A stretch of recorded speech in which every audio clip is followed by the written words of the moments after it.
woman tests positive for arsenic poisoning just in time to save her life. But others before her weren't so fortunate. Now investigators must build a case on cremated remains. Doctors watch helplessly as a man wastes away and dies. Detectives diagnose it as murder. And unless they can stop it, it may be going around. A young woman is killed in a tragic riding accident. But a series of subtle clues leads investigators to believe that this tragedy was really no accident. Most victims are poisoned by someone they trust, done in by a fatal lapse of judgment. But it only takes investigators a whisper of suspicion to detect a taste of poison.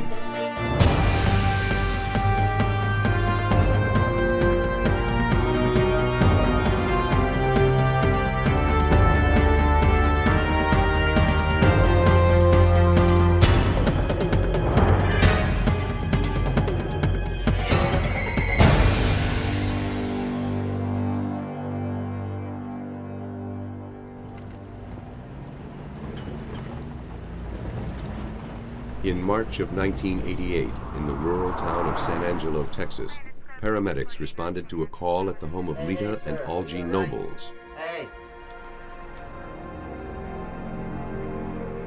Lita told the paramedics that she and Algie had both been suffering from a stomach flu. Algie had refused to go to the hospital. 3 days after the onset of his symptoms, Lita found Algie unconscious. Paramedics pronounced him dead. Lita Nobles had been nursing her sick husband for months. He'd been in a car accident that should have claimed his life. With a shattered jaw, he could only eat baby food. About time. What kind of garbage is this? Algie's convalescence was far from peaceful. He and Lita fought like cats and dogs. All the time. Well, you just don't know what it's like having a... Despite the tension, he seemed to be making a swift recovery. Lita wasn't faring as well. The stress of tending to her quarrelsome husband aggravated her ulcers. She lived on antacids. 2 months after Algie's death, a close friend, Tim Scoggin, brought Lita to the hospital. She complained of extreme fatigue, vomiting, and stomach pains. She had lost a large amount of blood. Doctors believed an ulcer was to blame, but treatment didn't improve her condition. Weeks passed. Her condition worsened. Problems with ulcers in the past. You feel anything there? Then her hands and feet became paralyzed. Looking for a cause, doctors ran a battery of tests, including a screen for heavy metal poisoning. I think what we're going to have to wait for is that blood test to come back and... A urinalysis came back positive. Lita Nobles had arsenic in her body. The Texas Rangers were contacted. Investigator George Frazier's first job was to eliminate environmental contamination as the source of the toxin. When we first started the investigation, all that we knew was that there was presence of arsenic in the body of Lita Nobles. So in the process of elimination, to find out where she got this poison, we tested her water well. Her house was on a water well. Arsenic is a poisonous metal found naturally in the earth. Because it is an element, it can't break down. But its atoms can combine to form other compounds. A little arsenic has a lot of killing power. In rural Texas, it was once used as a cotton defoliant. Through runoff, it could contaminate a water supply. Samples from the Nobles' home were taken and tested. The well was clean. Investigators questioned Lita's brother and sister-in-law, who stayed at the house after Algie's death. Neither of them suffered any symptoms, even though they had eaten all of their meals there. And yet, during that time, Lita grew progressively sicker, suggesting she'd been repeatedly exposed to the arsenic. As investigators eliminated every possible source of accidental contamination, they came to one grim conclusion. Lita Nobles hadn't been randomly poisoned. She had been targeted for murder. Someone wanted her to die. Are you using? Investigators questioned her about who might want her dead. Well, nothing to speak of except what's out in the garage, insecticides and things like that. She pointed the finger at her deceased husband. Our first suspect in Lita's poisoning was Algie, because she felt like they were an older couple, and they had a lot of times that they just quarreled and bit at each other, seemed like all the time. And she first told us that if she had been poisoned, he did it. And so we had to eliminate him as a suspect, even though he was already dead. To find out whether Algie had had a hand in his wife's illness, detectives needed to know whether she'd been poisoned before or after his death. The victim's hair, they believed, would answer that question. Arsenic stays in hair and fingernails long after it has left the bloodstream. By analyzing those traces, forensic scientists would be able to determine how and when Lita had been poisoned. And if they knew that, they'd have a better idea of who tried to kill her.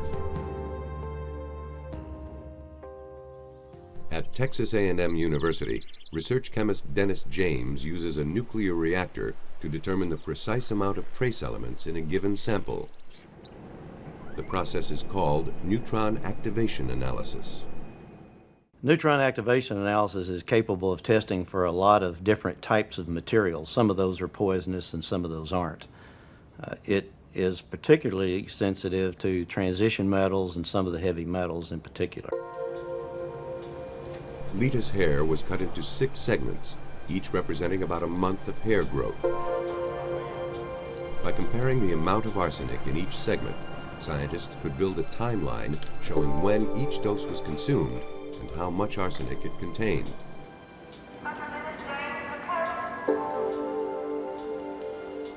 The canister containing the samples is shuttled to the core. There, it is exposed to nuclear energy for 6 hours, during which time some of the elements in the samples absorb subatomic particles and become unstable.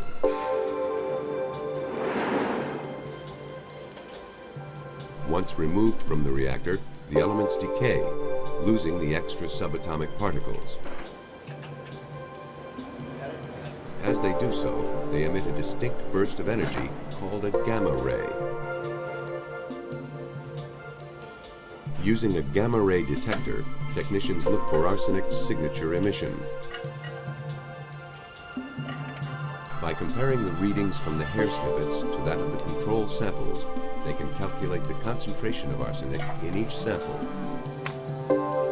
Each snip of Lita Noble's hair, progressing from tips to scalp, showed an increasing amount of arsenic. Lita's dosage had gradually increased over at least 6 months. By administering moderate amounts of arsenic over that length of time, the killer had inadvertently given Lita a tolerance for the poison, which he tried to overcome with a whopping dosage shortly before Lita was hospitalized. The poison had been administered after Algie was buried. He couldn't have been the culprit, but he may have been a victim. Though Algie's hair was too short to tell scientists how long he'd been poisoned, tissue samples taken from his body showed that he, like his wife, endured a massive dose of arsenic. The toxin was found throughout his organs. Finding the poisoner wouldn't be as easy as finding the poison. Someone with access to the elderly couple had, over time, been administering toxic doses of arsenic into their food or drink. That meant that the murderer was probably someone close to the Nobles. Someone they trusted. Investigators faced the delicate task of asking the victim's friends to point out who among them might be a poisoner. a neighbor had a suggestion. And this next door neighbor felt that a young man named Timothy Scoggin was a very likely suspect because he spent a lot of time in their home. New in town, Scoggin was a well-liked member of the San Angelo community. Best known for his skill as a porcelain painter and his willingness to help the town's senior citizens with errands and odd jobs. That's very nice. Short stroke. He was a mortician by trade, but appeared to be doing well in a series of business ventures. It looks beautiful. And he loved to make himself useful. Among the elderly people he helped were Lita and Algie Nobles. Shortly after befriending them, he had purchased their air conditioning business. Okay. Although he was chronically behind in his mortgage payments, Lita's faith in this surrogate son never wavered. After Algie's death, Lita had relied heavily on him. To Frazier, Scoggin fit the profile of a poisoner. First of all, he had motive. He owed the victims $100,000. Secondly, he had access to the Nobles' home.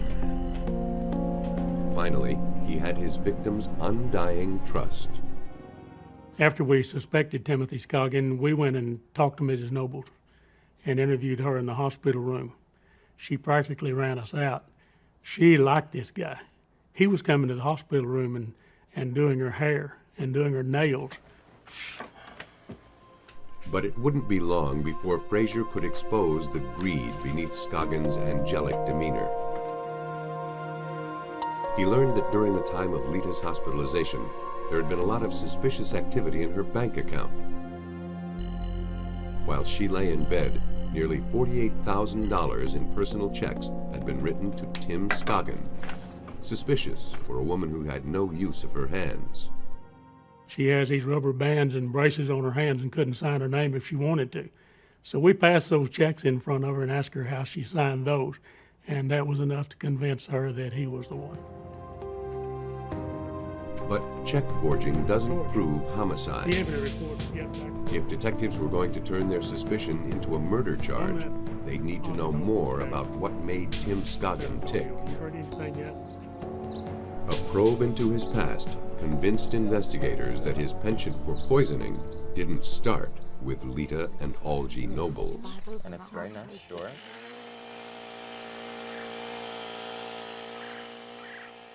Investigators learned that before moving to San Angelo, Tim Scoggin had lived with two elderly sisters who had died suddenly within days of each other. Scoggin boasted he'd probably be inheriting a small fortune from these deceased aunts. Well, thank you very much. But the true story was far different than the version Scoggin had been spreading around town. They were not aunts. They weren't any kin to Timothy Scoggin. However, interestingly enough, he had been kind of a houseboy, an errand boy for them, and had lived with them off and on for a long time. As he had done with the Nobles, Scoggin endeared himself to Catherine and Cordelia Norton. Thought this might pick up your spirits a little bit. Just 5 weeks before Algie Nobles succumbed, both sisters were dead. In February, Scoggin had taken Catherine Norton, a diabetic, to the hospital for a checkup after her surgery for cancer of the pancreas. Cordelia! When they returned home, Cordelia became violently ill. He quickly shuttled the older sister to the hospital. Oh, my. Scoggin and Catherine returned home and went to sleep. Thanks so much, and you have a good night. Scoggin stayed at the house in case Catherine needed anything. In the morning, Scoggin checked on Catherine and, finding her unresponsive, called her doctor. He pronounced Catherine dead. The next day, Cordelia died in her hospital bed. Both deaths were ruled natural causes. No, I think probably he's already... 6 months after the deaths of the Norton sisters, investigators wanted to know if they, like the Nobles, had been poisoned by arsenic. Problem was, Catherine and Cordelia Norton had been In cremated. the ground again. Investigators learned that Tim Scoggin had used his expertise as a mortician to destroy any evidence of foul play in the deaths of the Norton sisters. He used that knowledge to know how to forge orders for cremation, which he presented on both of these ladies and said that they had personally requested from him that they be cremated as soon as they had died. And they were promptly cremated and buried. Investigators now were faced with the task of detecting poison in ashes. No one had ever tried this before. If scientists could navigate this uncharted territory, they'd be one step closer to catching a murderer. The ashes of Cordelia and Catherine Norton were brought to the Texas Department of Public Safety Crime Laboratory, where toxicologist Rod McCutcheon was asked to analyze them chemically. He was initially doubtful about his chance of success. I really didn't think there would be much of a chance to find any poison in cremation remains. I'd never heard of anyone trying to do this. After reflecting a minute about the particular poison he was interested in, the arsenic, I realized that there was some possibility that the arsenic may still be present because it's an element, and an element will not change. To test for the presence of arsenic, McCutcheon placed the cremated remains in an acidic solution, then heated it. Impurities are burned away. If there is any arsenic, it remains in the liquid. Chemicals are added to turn the arsenic into a gas. It bubbles through a liquid, which turns purple in the presence of arsenic. The more arsenic in the sample, the more intense the color. The tests showed that Cordelia's remains contained lethal amounts of arsenic. Catherine's remains showed none. The negative findings in Catherine's ashes actually bolstered the case by serving as a control. Since both sisters had died on the same day and had been cremated in the same oven, the lack of arsenic in one of the samples proved that the ashes were not contaminated by the burning process. Neutron activation analysis confirmed the findings.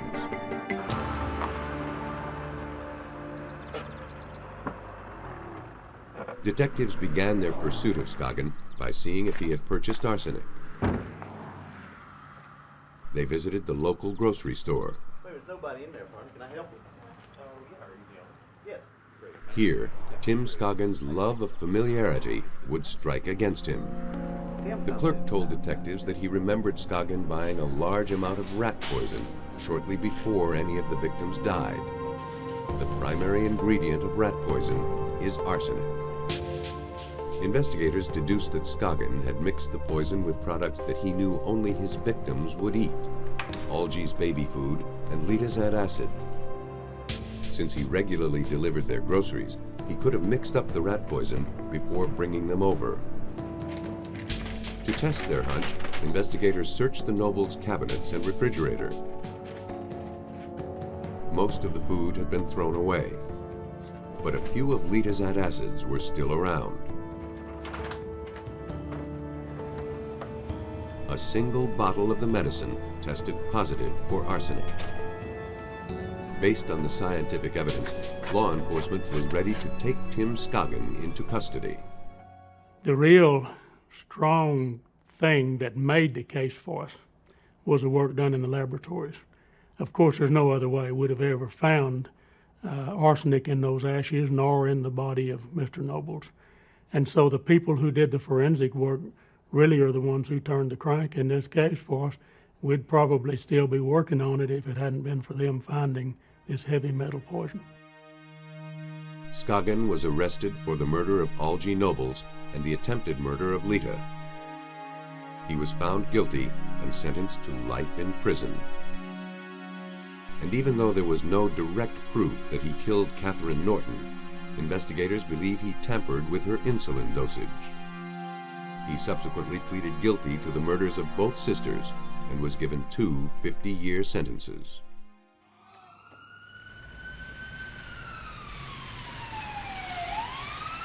The horrifying truth is that poisoners often get away with their crimes, at least for a while. But vigilance and persistence are strong antidotes to a poisoner's toxic schemes. On November 1st, 1982, paramedics in St. Peters, Missouri were summoned to the home of Lloyd and Shirley Allen. 40-year-old Lloyd Allen had been sick for months with an undiagnosed illness. That morning, his wife said, he became violently ill, then lost consciousness. The coroner believed that he died from natural causes, but he couldn't be sure. On the death certificate, cause of death remained blank. A few days later, Detective Robert Birding of the St. Charles County Sheriff's Department learned of a series of anonymous calls phoned into the local news station.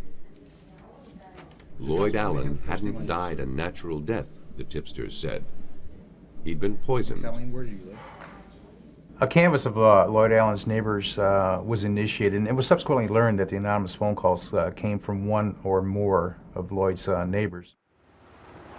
Detective Birding did a routine follow-up to see if the phone calls had any merit. Meantime, authorities prevented the body from being buried, pending investigation.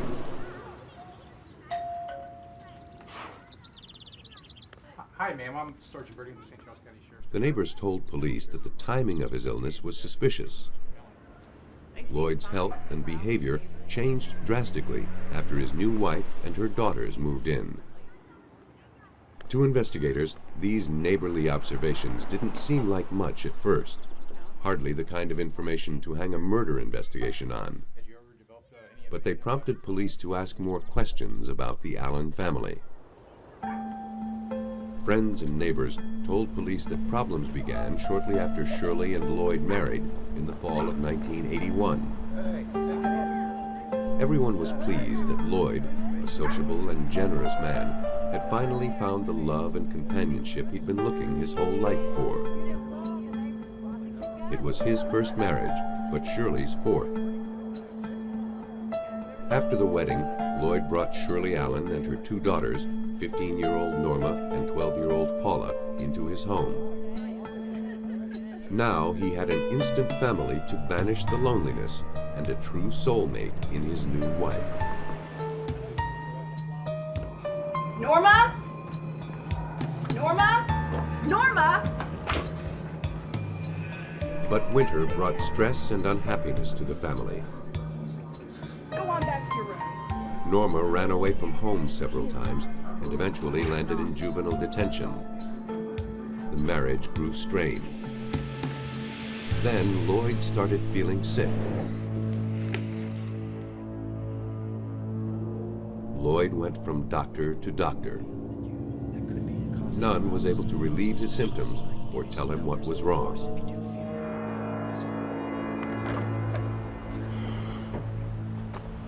He tried to work around the house and yard, but was too weak to complete any of his projects. Detectives learned that Shirley tried to boost his stamina with an iron supplement drink, but it didn't help. As he grew sicker, he began keeping him away from other people. Suspicions began to center around Lloyd's new wife. Drink some more. The neighbors related to us that she was segregating him from neighbors. He wouldn't be seen out very much. He wouldn't be able to acknowledge their hellos and their gestures of greeting because of his poor health. And it appeared to them that Shirley was concealing Lloyd. Then, finally, she cut him off entirely. A neighbor had come to pick up a wheelbarrow he'd loaned to Lloyd. Concerned about his friend's diminished health, he urged Lloyd to seek another doctor.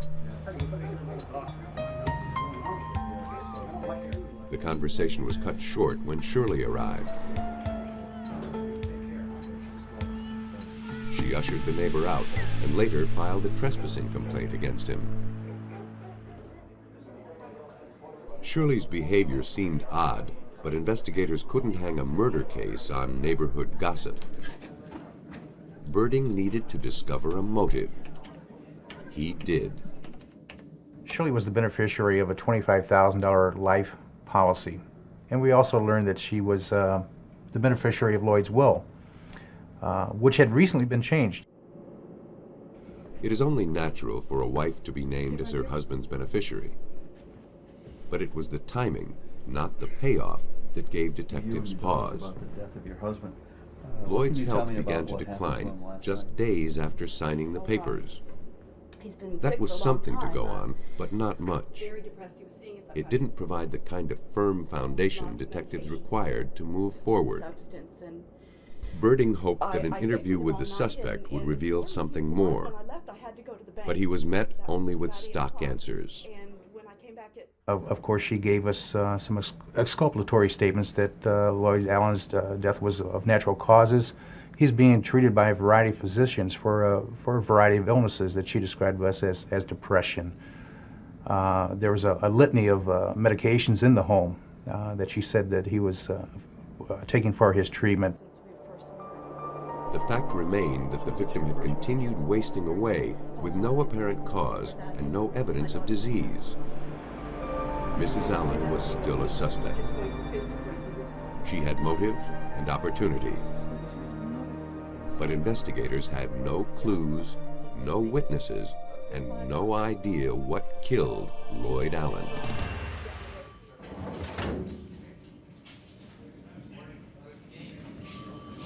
Lloyd Allen was dead, and detectives suspected he was poisoned by his wife.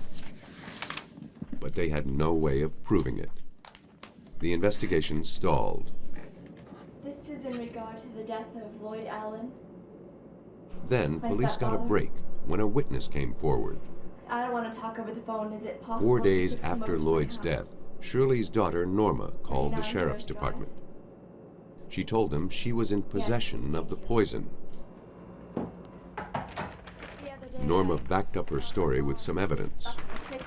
Inside a brown paper bag, detectives found a wine bottle filled with green liquid. On the label, a handwritten warning read, "Don't drink."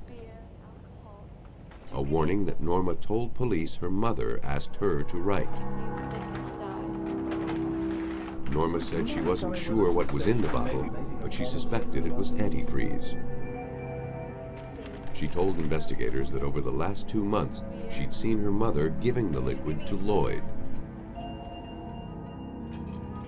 Norma also told police that she'd witnessed her mother mixing gas treatment with sugar and orange food coloring to simulate the iron supplement.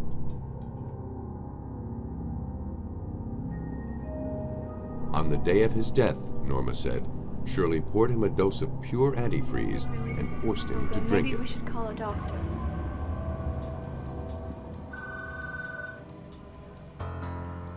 Guided by Norma's testimony, toxicologists tested the contents of the bottle for antifreeze.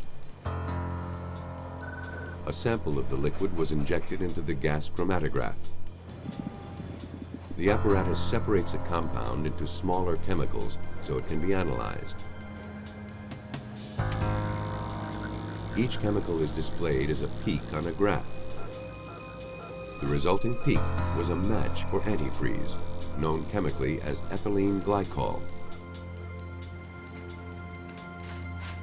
According to toxicologist Christopher Long of St. Louis University, antifreeze with its sweet taste is a subtle, stealthy killer.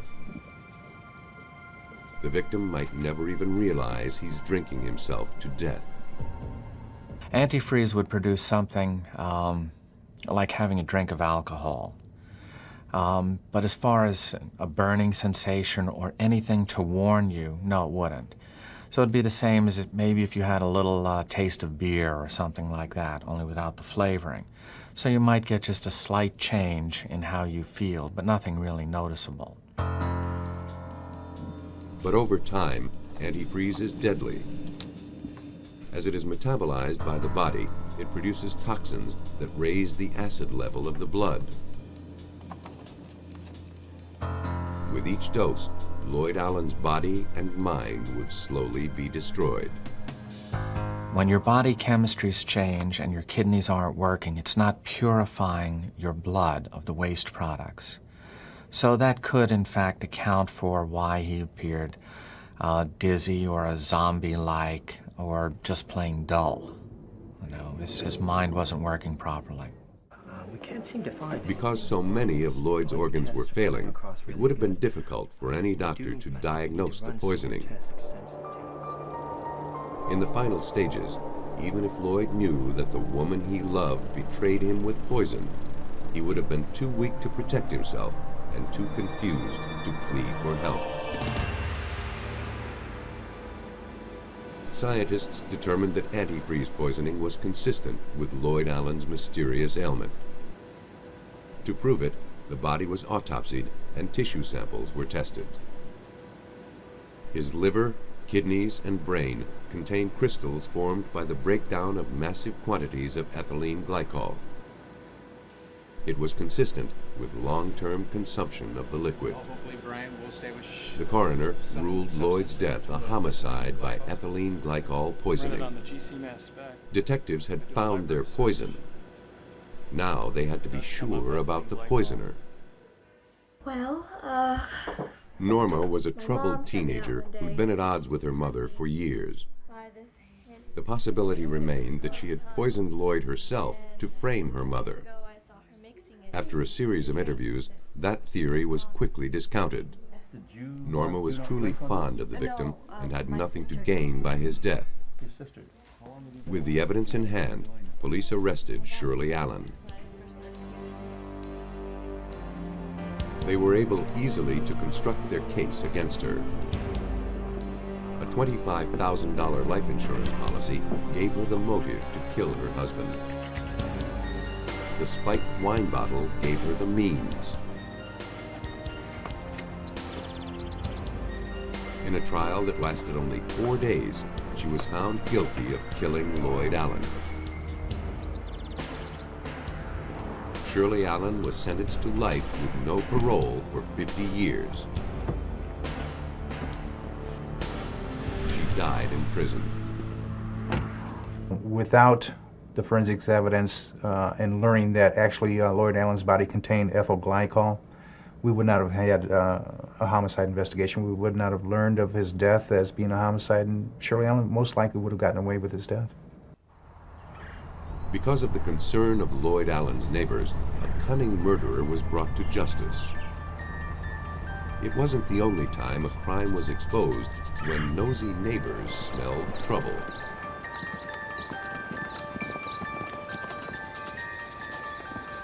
It was a summer evening in 1980 when David Davis sped to his neighbor's house in Hillsdale, Michigan, pleading for assistance. Davis told his neighbor that he and Shannon, his wife of 10 months, had been riding when her horse reared, sending her tumbling. She had struck her head on a large rock. Injured, but still conscious, she sent him for help. The men arrived to find Shannon Davis unresponsive. Her head was bleeding. Her skin had a bluish cast. They rushed her to the hospital.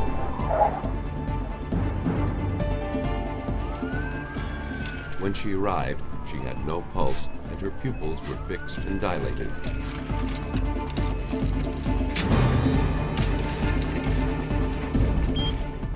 Technicians attempted to resuscitate her, but failed. Doctors determined that she had died of a head injury from the fall. Case closed. But not for long. 2 months later, the incident came to the attention of Michigan State Police Detective Don Brooks. Brooks had heard that Davis's neighbor had refused to let the case die. The death was ruled to be an accident, but the circumstances are such that he felt this was probably a murder case. Suspicion took root in the neighbor's mind the day after the death, when he revisited the scene. He noticed that the branches of a nearby tree were marred by 2 circular bruises, suggesting that horses had been tied there.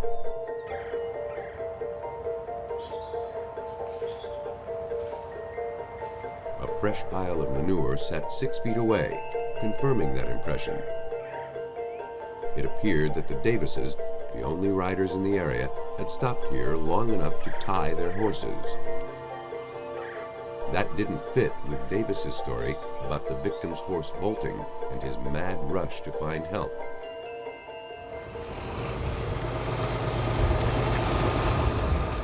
The neighbor, Dick Britton, was also a family friend.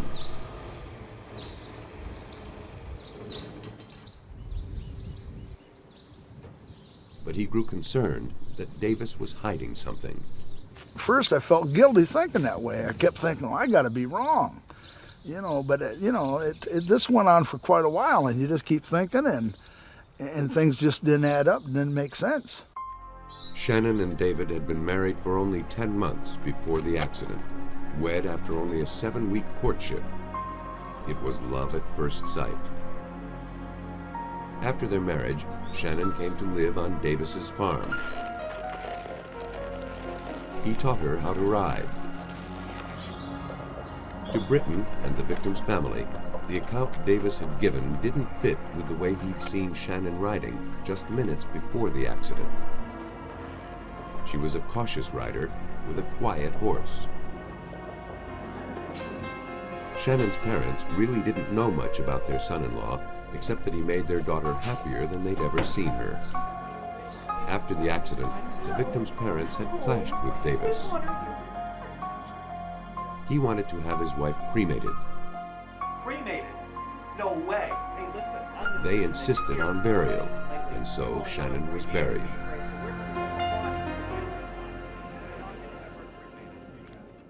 Double indemnity. At the hospital, Davis told Shannon's family that he had no life insurance for her. The other will benefit by receiving the other.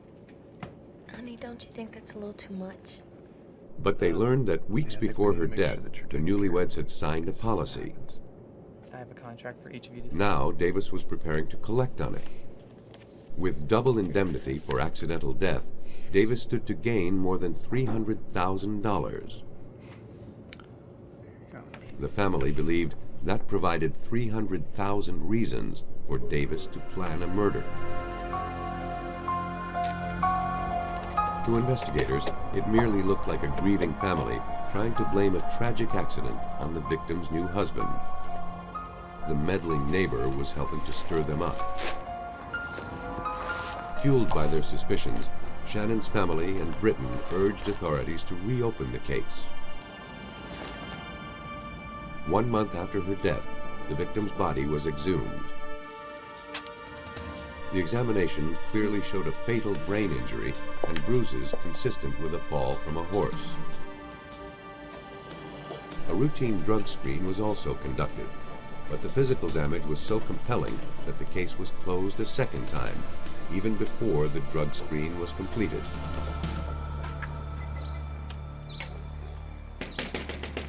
Britton and the family would not let the matter rest. Mr. Britton, Don Brooks in the state police. Oh, glad you come. The Detroit Free Press published an article on their suspicions surrounding their daughter's death. It prompted the state attorney's office to get involved. Don Brooks handled the case. I thought to myself, if 50% of this article is accurate, there's a great deal of information to go on, and it's going to be very helpful, and it sure leads one to believe that this is a murder case, not an accident. For Brooks, the capstone of Britton's argument involved the rock which ended the victim's life.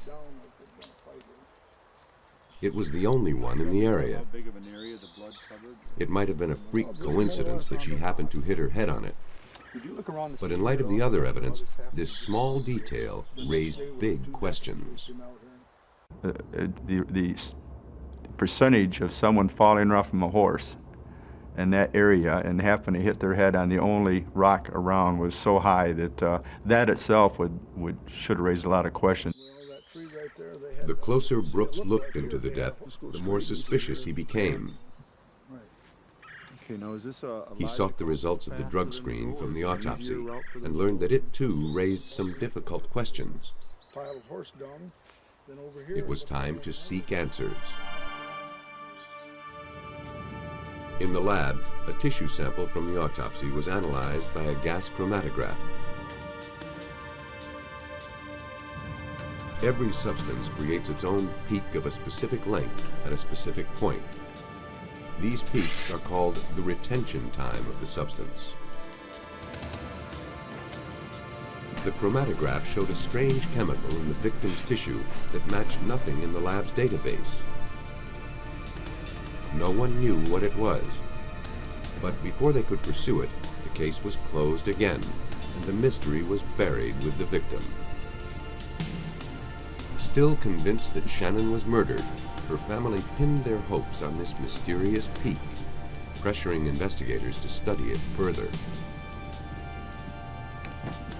Technicians toiled for weeks, but couldn't identify the compound. They ruled out instrument error. They simulated the conditions of embalming and burial on sample tissues to see if the victim's tissue was contaminated after death. No matter what they did, they couldn't isolate the chemical. All they knew was that there was something in the victim's body that shouldn't have been there. And they had no idea what it was. 4 months after the tragic horseback riding fall that ended Shannon Davis's life, grave suspicions swirled around the so-called accident. Based on the questionable crime scene, the insurance money, and the curious lab results, Brooks was convinced that foul play was involved in the victim's death. Now he had to prove it. You put it all together, and it was very obvious to me that this was a murder case. He set his crosshairs on the victim's husband, David Davis. But Davis had moved to Florida. Investigators had no choice but to watch him go. Though the circumstantial evidence was heaped against him, there was no solid proof that he lied about the accident. Even if I received a confession from Dave Davis, we still had the problem with the autopsy saying that those injuries were consistent with falling off from a horse, striking the head, and the cause of death was the injury to the brain. So that became the challenge of the medical community at that point. The case teetered on the mysterious chemical peak. Uncovering its relationship, if any, to the victim's death was the last chance detectives had to foil what might otherwise prove to be the perfect crime. Unable to determine what the compound was, Brooks reviewed the other facts of the crime. What he couldn't figure out was how the victim could have been unlucky enough to have struck that solitary rock. Brooks mulled various scenarios over with his colleagues, but none seemed to work. Then, a moment of inspiration struck, revealing a scheme that would tie up all the loose ends and explain the mystery chemical. If this young lady was paralyzed in some way, you know, her muscular system, her nervous system was paralyzed in such a way where she couldn't resist and he could create the injury he wanted. Investigators believed that the victim was immobilized before her head was intentionally struck against the rock. They began searching for a chemical that would fit a killer's criteria. A drug that could immobilize quickly, then leave little trace. It would also have to be easy to obtain without rousing suspicion. What could it be, and where would they find it? Since Davis lived on a farm, it was likely that he had access to compounds designed for animals. Detectives interviewed one of the vets employed by Davis. He described a litany of sedatives and tranquilizers. Among them was a drug that seemed a likely candidate. Succinylcholine is a powerful muscle relaxant. In humans, it can paralyze the respiratory system in seconds. Because it breaks down into chemicals naturally found in the body, SCH is considered a nearly perfect murder weapon, one that wouldn't show up in a gas chromatograph. At Brooks's request, toxicologist Tom Carroll of the Medical College of Ohio tested it anyway. So I immediately went over to our pharmacy, got some succinylcholine, and was able to put it onto the gas chromatograph, and it had the exact same retention time as our unknown peak. Bingo. We thought we had something. To confirm the results, the chromatograph was recalibrated and the SCH retested a total of 5 times. Each time, the results were identical. But for absolute confirmation, the tissue samples had to be tested on the more sensitive mass spectrometer to see if the chemical could be isolated that way. The samples were sent to 2 labs for fine-tuned analysis. Unfortunately, neither of the mass spectrometers could distinguish the chemical in the victim's tissues. Carroll took the SCH and the tissue samples to Stockholm, Sweden, where scientists were experimenting with methods to analyze chemicals very similar to SCH. Shannon's tissues were tested in the spectrometer there. The initial results were disappointing. Test after test failed to reveal the chemical.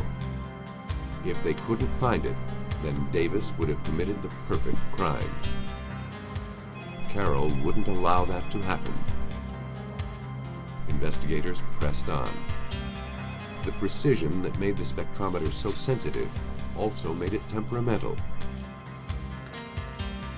After scores of attempts, a tiny adjustment to the temperature of the equipment brought hard-won success. Boom. We had found it. And I mean, you talk about a celebration. This was some hooping and hollering that you never believed. From there on out, it was simply a matter of doing more extractions, getting all the data necessary. We were now able to identify it in the tissues. Now, investigators had to determine how the chemical was introduced into the victim's body. More than a year after her death, the victim was re-exhumed and a new autopsy performed to look for a likely site of injection. It revealed extensive bruising on the left. These injuries told of a hard fall. The right side was uninjured, except for 2 curious marks, one on her shoulder, one on her wrist. These 2 bruises represented the faint tracks of a killer's needle. They had been overlooked before because no one suspected that a needle was used in the crime. As investigators prepared their findings, they thought their long struggle was over.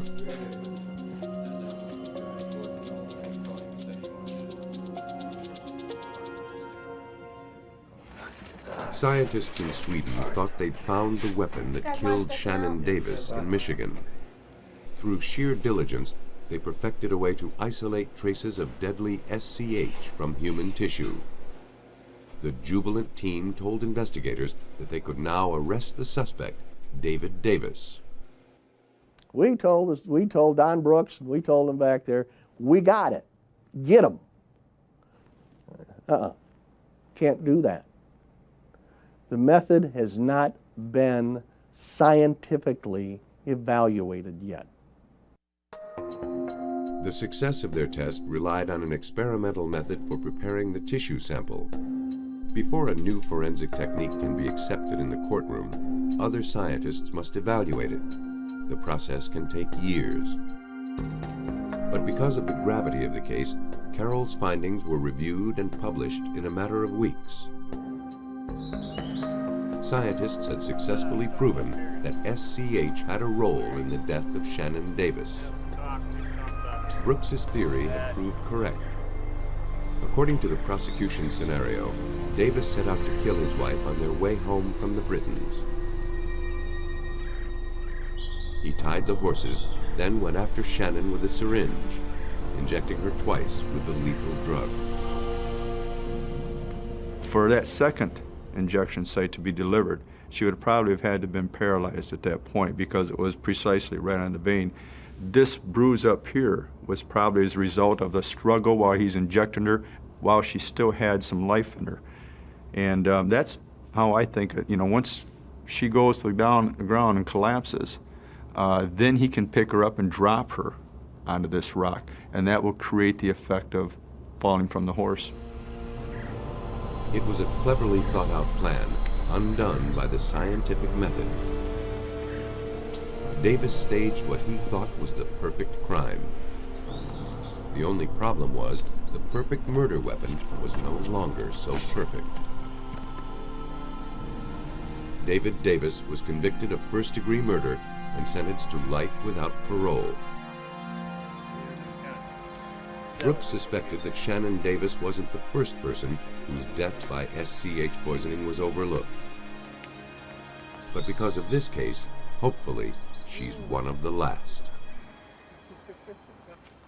And so to be a part of an investigation like this, where the medical field, basically, or the information about succinylcholine in the medical field has been rewritten, that's kind of a nice thing to be a part of. It's impossible to know how many more victims have been killed silently by people they trusted. Poisoners may never lay a hand on their victims, but with advancing forensics techniques, it's getting harder to escape without leaving a print.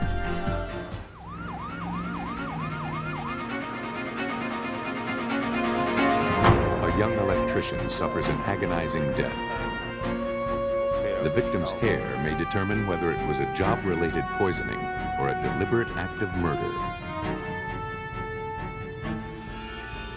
The wife and mother-in-law of a police officer die from apparent heart attacks just weeks apart. A paper trail leads to a possible double homicide and a bizarre double life. An engineer with no apparent health problems becomes mysteriously ill and dies. A bounced check triggers a relentless search for the truth. Poison is a silent killer, but not completely undetectable. By utilizing advances in forensic technology, detectives can now expose the perpetrator of an invisible death.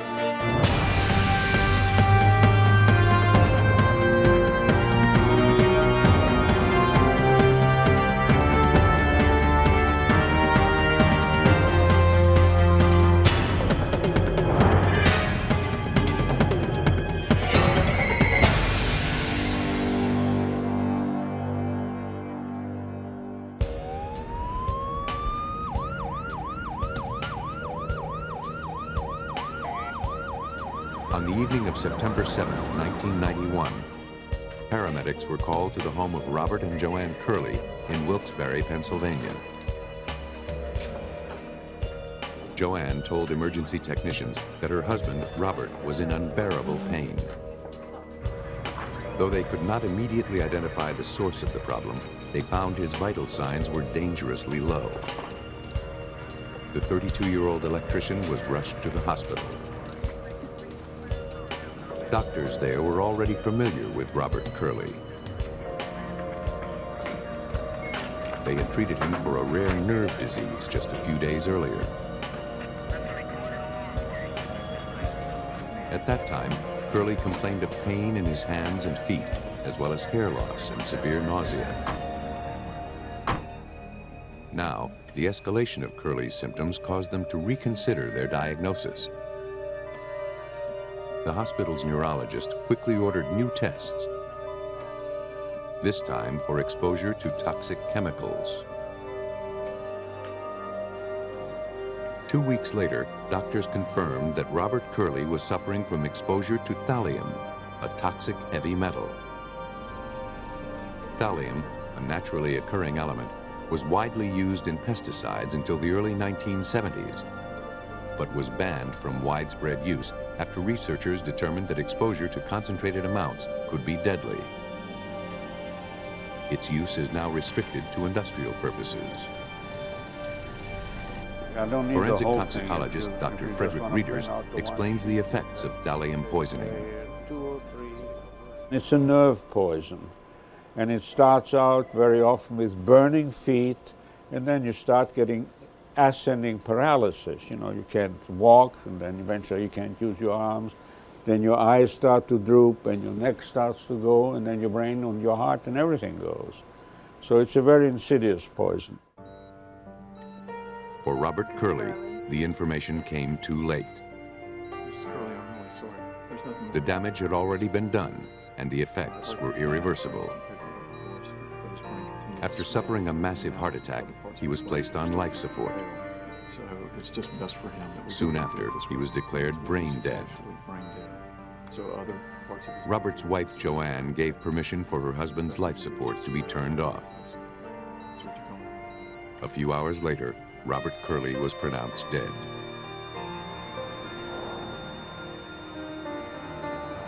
The official cause of death was cardiopulmonary failure due to thallium poisoning. Now they had to determine how and where he came in contact with the deadly chemical. A representative of OSHA, the Occupational Safety and Health Administration, was sent to investigate. Joanne Curley stated that prior to his death, Robert had been working on a major renovation on the campus of a local university. That sounds good. Soon after he began the job, Curley complained to co-workers of flu-like symptoms. By the end of the first week, he could barely walk. He said his feet felt like lead. His colleagues noticed that he looked sweaty and red-faced. Robert Curley would spend the next month in and out of hospitals, going from one medical crisis to another.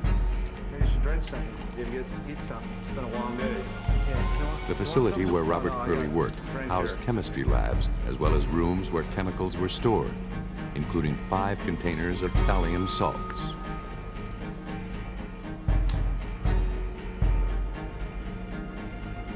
OSHA investigators began a painstaking examination of the chemistry lab. They needed to identify the source and remove it before others were injured. The team took numerous air samples and exhaustively tested various objects and rooms to determine if there was another source of exposure. They came up empty. There were no signs of tampering or leakage from any of the containers. They learned that Curley was storing cabinets in his garage that he had taken from the university chemistry labs. They searched his home, but found no traces of thallium on the cabinets. With no answers to explain her husband's death, Joanne Curley contacted a toxicologist at the hospital. She seemed terrified that she and her daughter might also have been exposed. She demanded that they be tested for thallium. Joanne Curley tested positive, but the amount of thallium in her system was not at a toxic level. She would not require treatment. Her daughter had even smaller amounts in her system, about 10 times less than her mother. Robert Curley had over 900 times the lethal dose of thallium. Doctors insisted that the high levels of the toxic chemical could not have come through skin absorption. He must have ingested a fatal dose. The hospital passed the test results on to the police. After ruling out suicide, police concluded that the poisoning was no accident. Robert Curley had been murdered. But who would want him dead? Investigators needed to know every aspect of Robert's daily routine. As police collected items from the house, Joanne told detectives that her husband would routinely take a half-gallon thermos filled with iced tea to work with him each day. Chuck, if you don't mind, can you, Any tea left over at the end of the day was shared by the family that night at dinner. The half-gallon container was collected for future analysis. 2 other thermoses were also collected, one quart-sized and the other a pint size. Joanne told investigators that neither of these two containers had ever been taken to work by her husband. All of the items collected were sent off to the lab and tested. While waiting for the results, police continued their investigation. They spoke with Robert's fellow employees. There were over 150 tradesmen on the renovation team at the university. Since they all worked at the place where Robert got sick, they were all considered suspects. Police had to determine if any of them had a motive to kill Robert Curley. But no one seemed to dislike the electrician. Honey, come here, let me show you something. I've got a great idea. Look at this. Robert's co-workers revealed that Joanne had recently come into a large sum of money. All these job materials, license fees, everything. That's settlement that you're doing. She had been awarded over $1 million in a wrongful death suit after her first husband died in a traffic accident. We can do together. No, absolutely. The financial windfall was a source of friction. To do with that money. I've got Angela Robert going wanted to college. use the money to start his own electrical I've got a new contracting washing machine. company. I've waited 6 months for that. Plus, you wanted the yard to be. Joanne made it clear No, she had no absolutely not. intention of bankrolling her husband's It's dreams. my money. Well, we can talk No, about that. we can't. It's my money, and you're not getting it. Investigators learned that as a result of Robert's death, Joanne stood to collect an additional $300,000 as the sole beneficiary of several insurance policies. The information was enough for police to put Joanne on the suspect list. But since she and her daughter had also been poisoned, it seemed unlikely that she was the killer.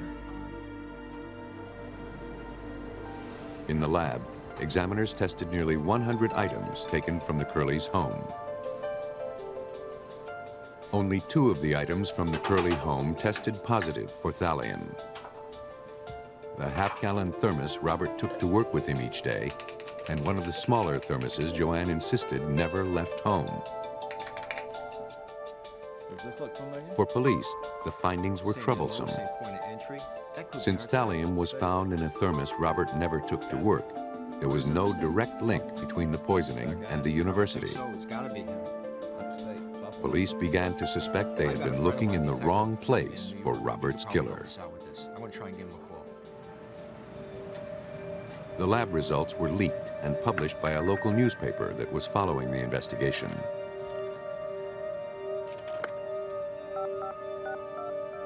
Why don't you just start? Joanne told police that she remembered something that would explain why the smaller thermos tested positive. She said that shortly after her husband was hospitalized, he called her and asked that she bring in pizza and iced tea for a farewell party for his roommate. Joanne said she transferred the remaining tea from the half-gallon thermos to the smaller container and took it with her to the hospital. As long as the half-gallon thermos remained the focal point of the investigation, Robert's co-workers could not be dismissed as suspects. And none of them had a reason to kill the electrician. The investigation hit another dead end, one that would last for the next 3 years. 3 years after the poisoning death of Robert Curley, the Pennsylvania State Police took over the investigation. With no leads or suspects, investigators faced a challenge. Sergeant Dave Wondolowski was assigned to the case. The very first step, I made a determination that we were going to start right back from scratch, right at the very beginning, and treat this as if the crime had occurred yesterday. Investigators began with the forensic findings. The original autopsy had not determined when and how often the murder victim had ingested thallium. Investigators feared the answers they needed had gone to the grave with Robert Curley.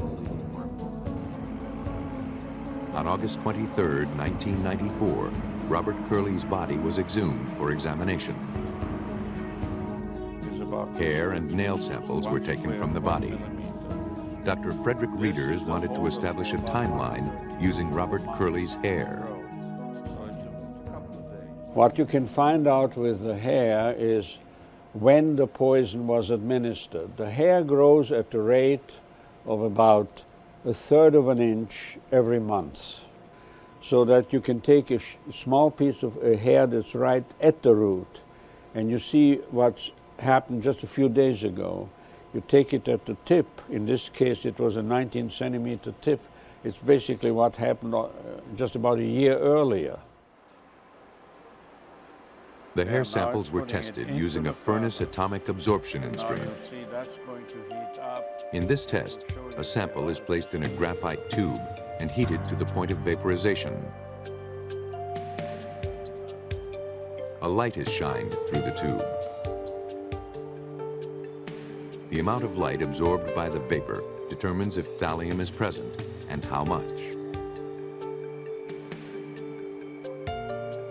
Robert Curley's hair samples told an especially revealing story. The hair is long enough so that we can say that in November of 1990, he started getting thallium, and probably even earlier. And that apparently then there was he got another dose around March of 1991. Another one, a smaller one perhaps, sometime in April. And then he got a whopping dose in June. And then he continued to get doses because instead of going up and down, it just kept going up. Then there was a pause, and then we found actually that towards the very end that it was going up like crazy. Robert Curley had started ingesting thallium well before he began working at the university. He had been slowly and methodically poisoned to death. Then, a final massive dose had been administered, around the time he was last hospitalized. The one person with both motive and access was Joanne Curley. Investigators scoured Joanne's previous statements. Of particular interest was her account of bringing pizza and tea in a pint-sized thermos to Robert and his hospital roommate in the days before Robert's death.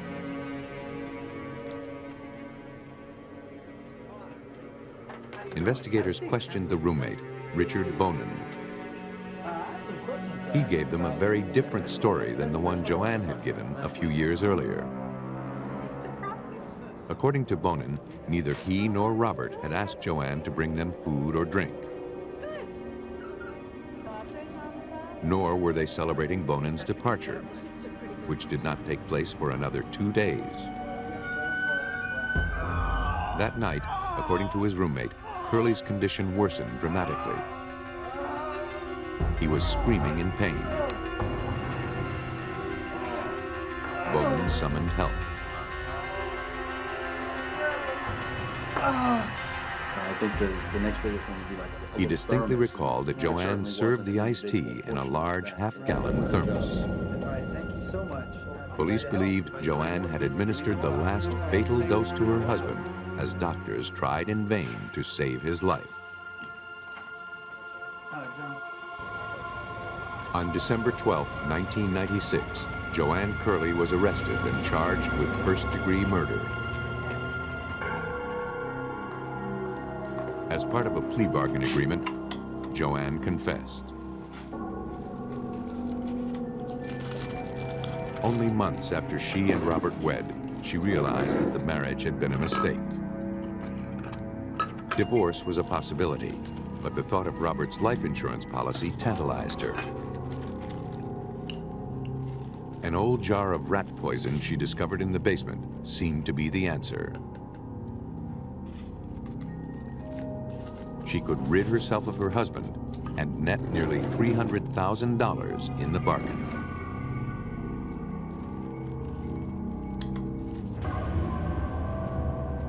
Joanne laced Robert Curley's iced tea each day. To divert suspicion, she administered a harmless dose to her daughter and herself. For a time, her cover-up and frequent diversionary tactics worked. Joanne Curley eluded police for over 5 years. According to Pennsylvania State Trooper Robert McBride, The forensic findings were invaluable. The forensics gave us a timeline and time periods when people or the murderer would have had to have access to him. And by that means, we were able to exclude other potential suspects. This wasn't really an investigation. Normally, an investigation starts and you zero in on a suspect. This was totally opposite. This was an investigation of exclusion. We went about eliminating people until we got down to one. Joanne Curley was sentenced to serve 10 to 20 years in the Pennsylvania State Penitentiary. Curley poisoned her victims slowly over time. While other killers aren't as methodical, the technique proves just as deadly. In this case, the names of the victims and killer have been changed. On January 30th, 1985, Patrolman Walter Wallace raced to Memorial General Hospital.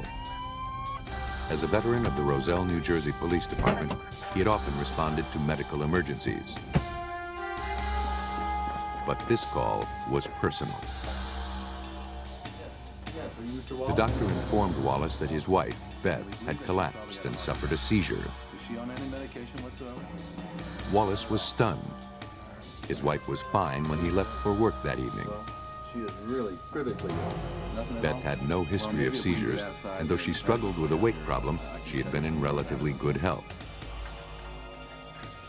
As Beth's vital signs rapidly failed, doctors could offer the patrolman little hope, She's not taking anything. She's dieting or anything? nor could they find an explanation for her symptoms. Is she on any medication? 3 hours later, Beth Wallace was dead. When we brought her in, we brought her immediately up. Now you know police work. Beth and Walter had been married for 24 years and had 3 children together. Beth's mother, Rose Parker, was living with them when the tragedy occurred. Because of the sudden and mysterious nature of Beth Wallace's death, the doctor requested an autopsy. Cause of death was determined to be cardiac arrest. A month later, tragedy struck the Wallace home again. Rose Parker suffered a massive heart attack. Paramedics worked frantically to stabilize her and swiftly transport her to the hospital. But it was too late. Shortly after her arrival, Rose Parker died.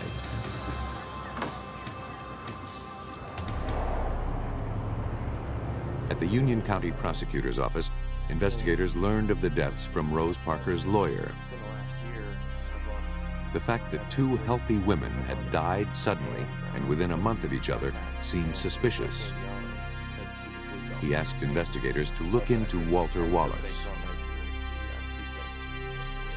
Assistant Prosecutor Richard Rodbart followed up on this information.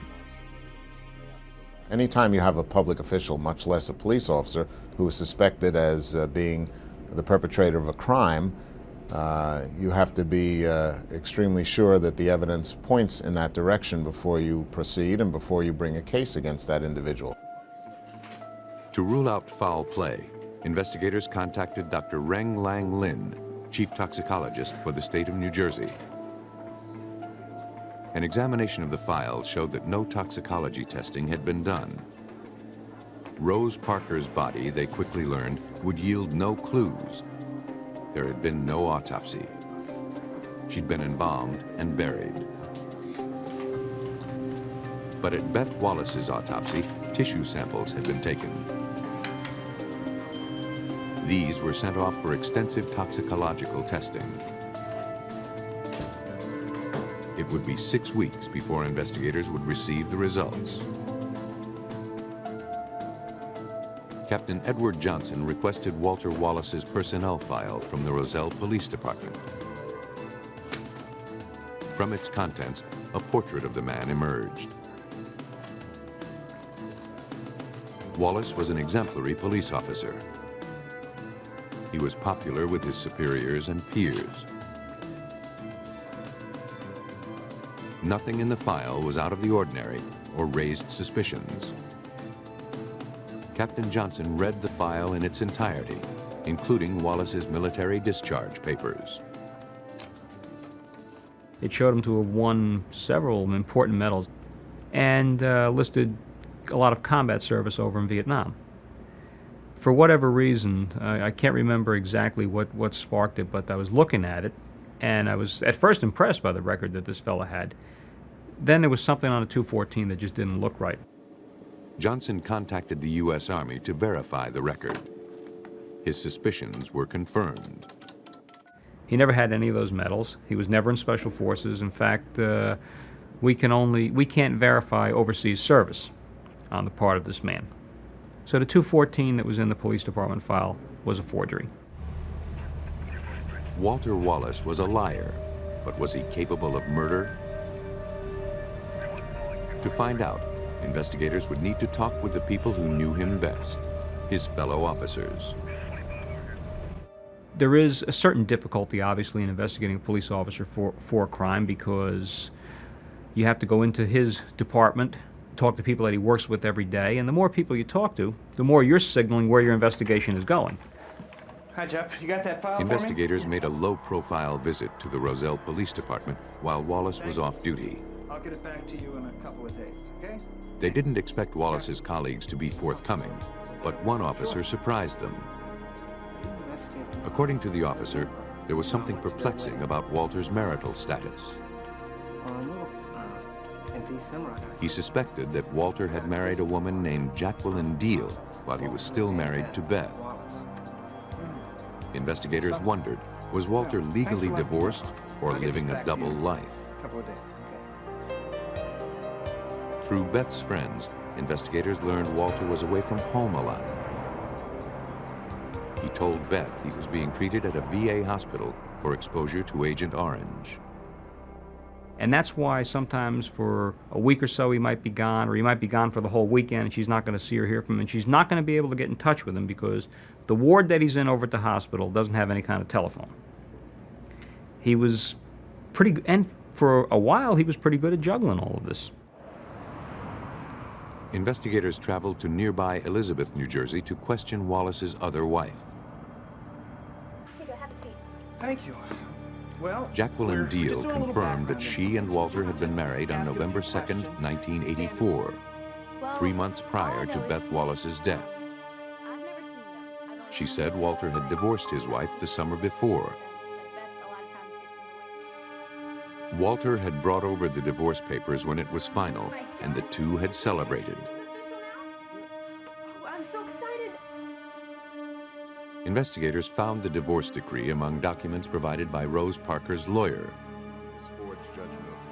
Numerous irregularities made them question its validity. Investigators searched for the original divorce decree at the county courthouse. There was no record under the name of Wallace. They then searched under the case number, only to discover it belonged to somebody else's divorce.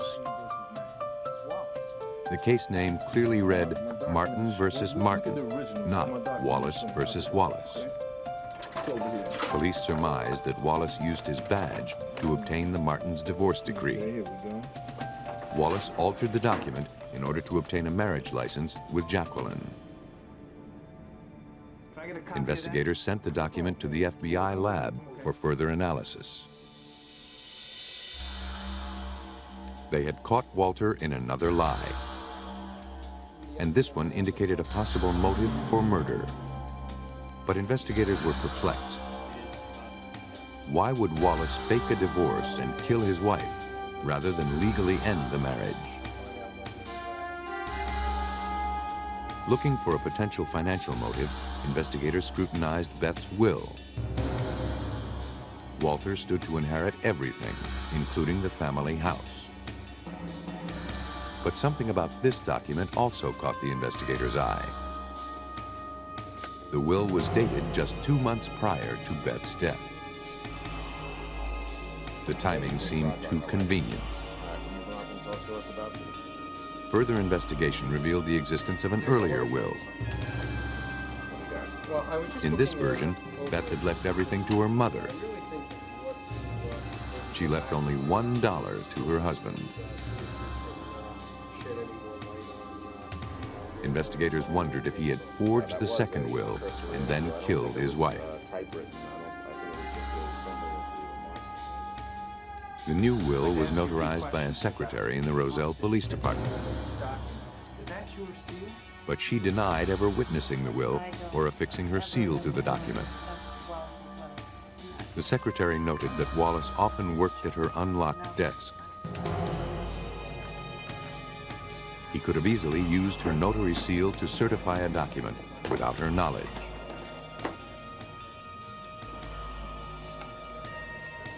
Investigators had built a strong circumstantial case against Walter Wallace. But they needed proof that his paper trail led to murder. Investigators in Roselle, New Jersey, suspected Officer Walter Wallace was responsible for the death of his wife, Beth. Now they hope to support their circumstantial case with hard proof that Wallace poisoned her. 4 months into the case, the New Jersey State Lab reviewed the results of a general toxicological screening of Beth's blood, tissue, and urine. Because the screen only tested for the use of illegal drugs and alcohol, it came up negative. Laboratory technicians went further, subjecting the samples to a battery of tests to rule out prescription drugs, heavy metals, and a number of ingestible toxins. Still, they found nothing to explain why Beth died. But they had yet to test for one particularly insidious killer: cyanide. Samples from the victim were prepared in test tubes.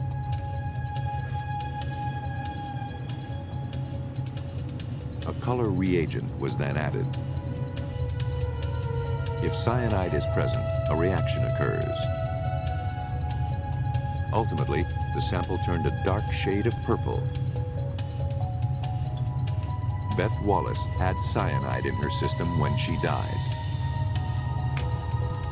To determine the concentration of the poison, the sample was read by a spectrophotometer. A lethal dose of cyanide is about 2.5 milligrams per liter. Results showed that Beth Wallace had nearly twice that much in her blood and more than 3 times that amount in her spleen. The detective's next move was to tie Walter Wallace to the cyanide.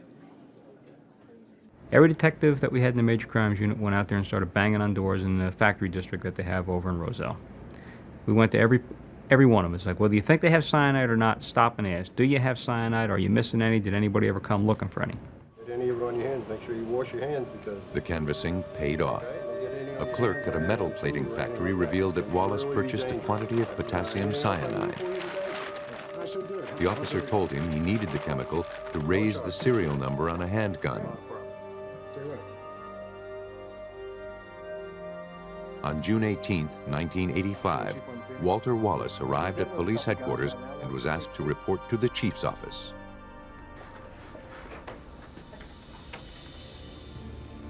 There, he was placed under arrest and escorted to jail.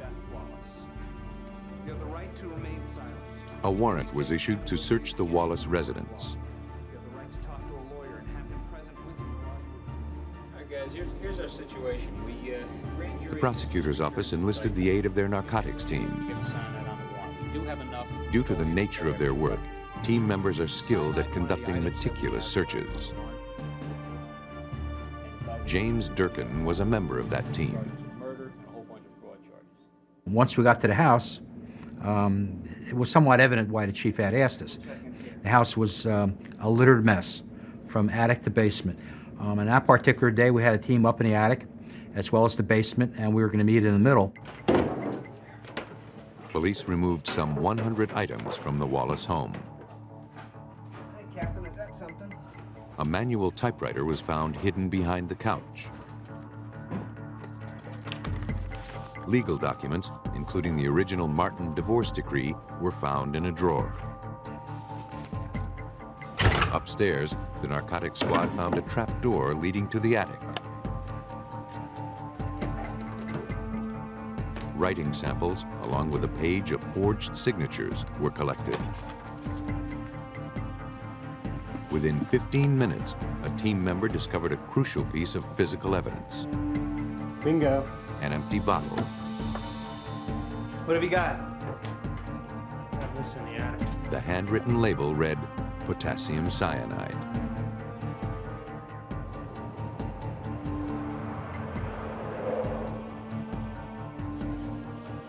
The items were examined in the laboratory, along with the divorce decree and will. A confiscated typewriter was found to have a spacing error consistent with the altered documents. More damaging, signatures on several of the papers were determined to be forged by tracing. Finally, cyanide was found in the bottle recovered from Wallace's attic. The label was in his handwriting. In May 1986, Walter Wallace was found guilty of bigamy and the first-degree murder of his wife.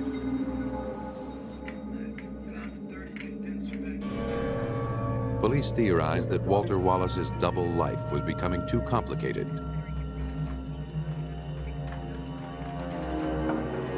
Instead of filing for divorce, Walter chose murder.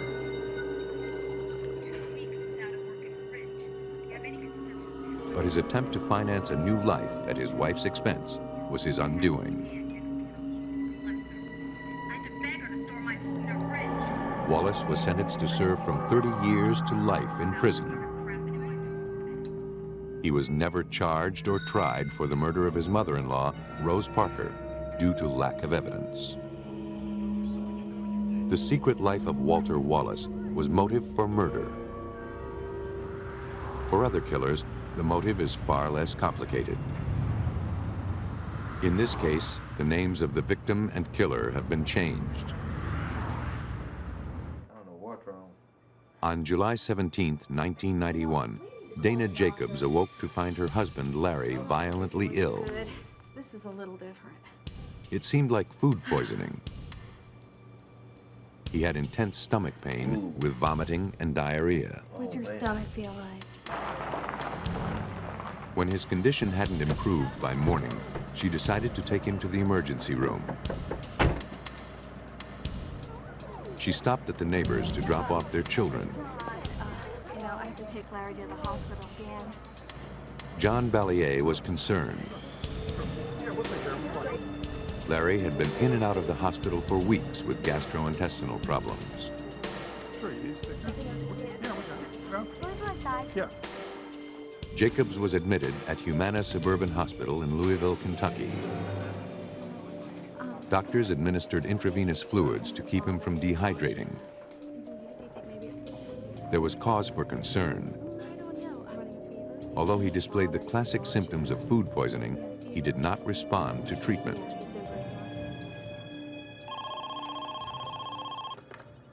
Hello. The next day, Dana called John Ballier with tragic news. Her husband, Larry, was dead. She asked him not to say anything to the children until she could tell them in person. I think it had an impact on us, just having the kids there, having a good time, oblivious to the fact that their father had died and that their lives were going to change probably dramatically. An autopsy was performed with Dana's permission. Doctors wanted to know what had killed the otherwise healthy 41-year-old man. Apparently, Jacobs had suffered a massive heart attack. Yet there was no indication of heart disease or what triggered the attack. His sudden death was considered a mystery. On Monday morning, John Ballier related the sad events of the weekend to his colleagues at the Commonwealth Attorney's Office. And of course, the kids play together. Hey, John, how are you? Shortly afterward, Balliet received intriguing news from a fellow attorney. Oh, man, it's terrible. His brother-in-law owned a chemical company. Dana Jacobs had been a recent customer. Fine, how you doing today? In fact, she came in the day her husband got sick. She purchased a chemical called colchicine. His brother-in-law only remembered the purchase because Dana's check had bounced.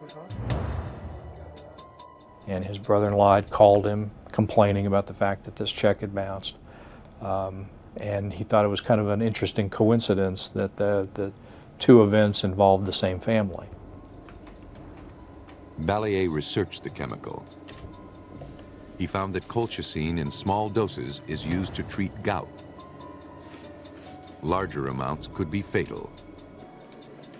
He contacted Barbara Weekly Jones, Assistant Chief Medical Examiner for the Commonwealth of Kentucky. There is a fine line between therapeutic levels, meaning giving relief from gouty arthritis, and levels of the drug that can cause significant side effects.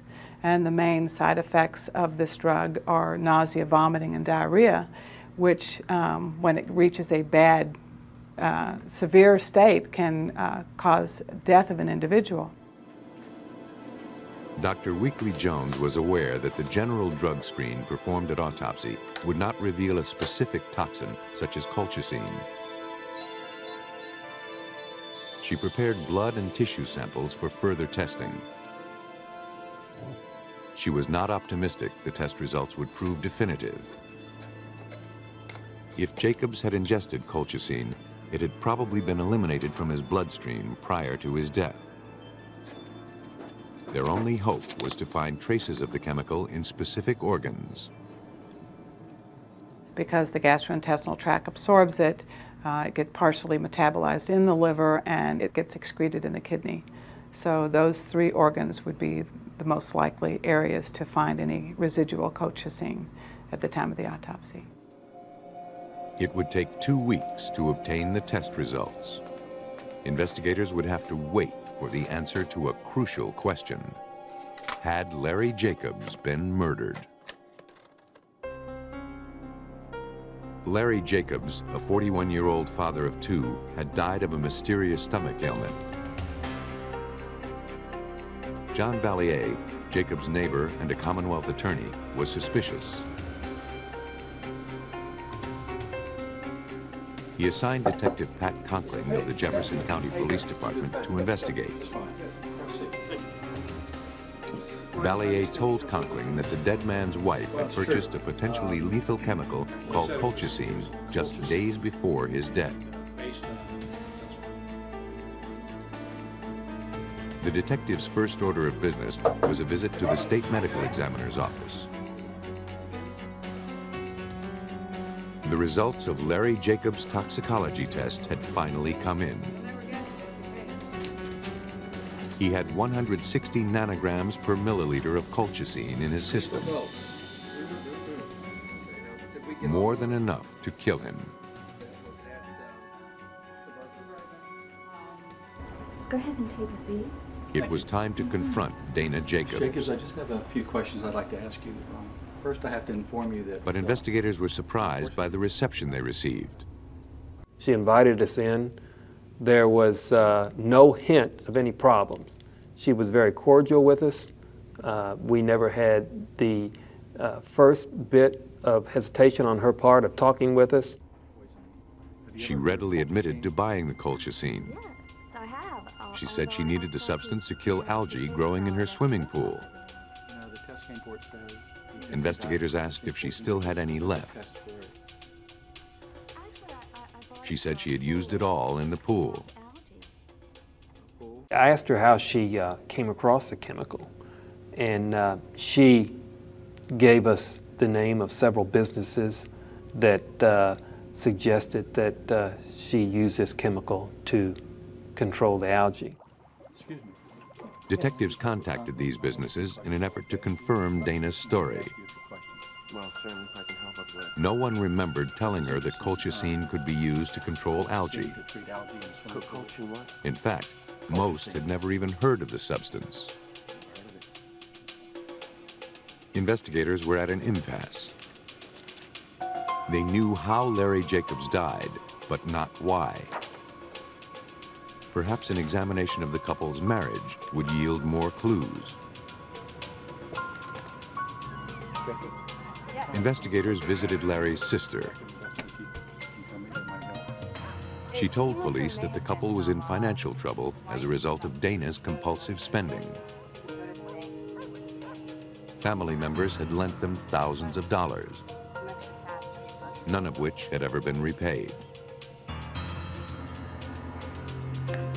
Larry told his sister that he had taken steps to keep Dana's spending under control, but to no avail. Their credit cards were at or over their limit. One of Larry's co-workers recalled having to lend him money on a business trip to pay for meals and a hotel room. The embarrassed engineer explained that he had neither cash nor available credit at the time. And there was insurance money. Larry had 2 life insurance policies on himself. One for $138,000 and the other totaling $250,000. Detectives dug deeper into Dana Jacobs' background. They learned that the respectable wife and mother had a troubled past. Before she was married, Dana had served time for bad check charges.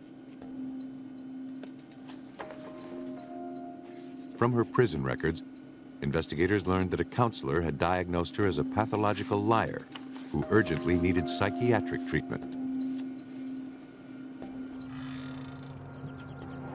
Dana Jacobs was arrested and indicted on murder charges in January of 1992. Police were certain they had cornered a killer. But a new clue was about to emerge, a clue that could possibly put her in the clear.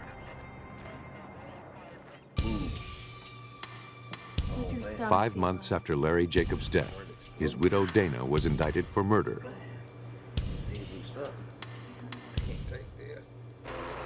Out on bail, Dana was back at home with her children. Just weeks before her trial, she made a discovery that could exonerate her.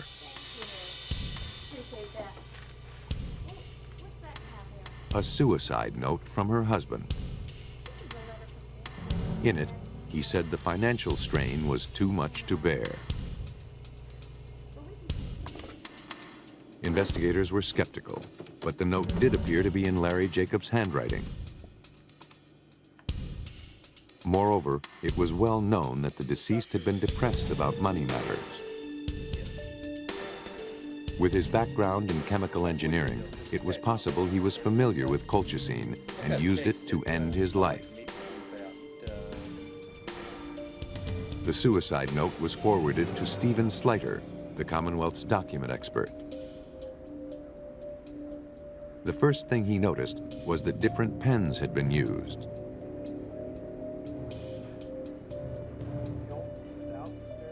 You'd have a paragraph or a sentence or two that's a fairly thin line, small point writing instrument, and then it would shift to a medium or a broad instrument for another word or 2 or 3, and back again. It quickly became apparent that the note had been created by cutting and pasting words and phrases from Larry Jacobs' writings. After it was pasted up, the close examination of the note showed that it had first been copied by passing it through a fax machine to produce a copy.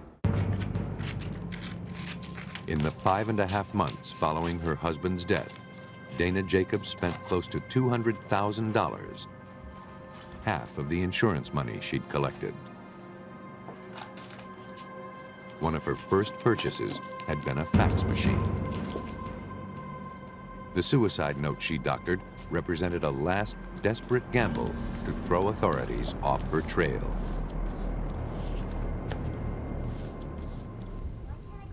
Another piece of damning evidence was provided by John Ballier's daughter. I know how she did it. Oh, that's not something you No, should say. Dad, I really do. I know how she did it. Sarah Ballier testified that she saw Dana Jacobs filling clear gel caps with white powder. Sure.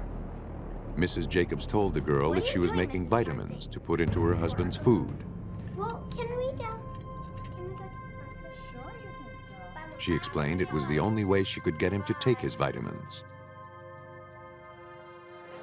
Police theorized that Dana Jacobs used a familiar household routine to poison her unsuspecting husband. On November 23, 1992, Dana Jacobs was convicted of first-degree murder. She was sentenced to 28 years in prison. Lethal but invisible, poison has historically enabled killers to strike without fear of reprisal. But unseen no longer means undetected. Thanks to advances in forensic science, detectives have new tools to catch the killer and unravel the mystery behind an invisible death.